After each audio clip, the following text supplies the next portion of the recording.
Erwin Aksa Mahmud mengaku menjadi penghubung antara Anies Baswedan dan Sandiaga Uno saat pemilihan Gubernur DKI Jakarta 2017 silam. Erwin Aksa menuturkan saat itu ia bersama sahabatnya Ruslan Ruslani yang waktu itu menjabat sebagai Ketua Kadin Indonesia iseng menelpon Sandiaga Uno.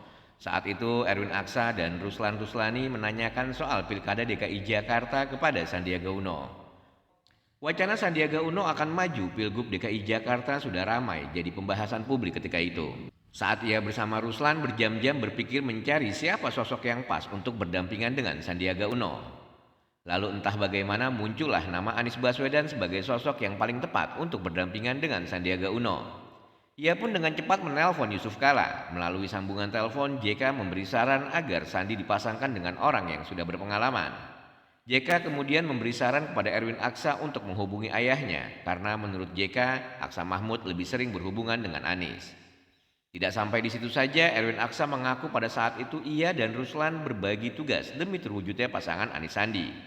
Ruslan menghampiri Sandi dan meyakinkan pengusaha itu untuk menjadi nomor 2 jika ingin berpasangan dengan Anies. Pada malam itu mereka pun bertemu di rumah Ketua Umum Partai Gerindra, Prabowo Subianto. Setelah diyakinkan, akhirnya Prabowo ikhlas menerima Anies untuk bisa dicalonkan sebagai gubernur dari Gerindra dan PKS. Walau begitu, saat itu survei Anies dan Sandi hanya 4%, jauh tertinggal dibanding pasangan calon lain.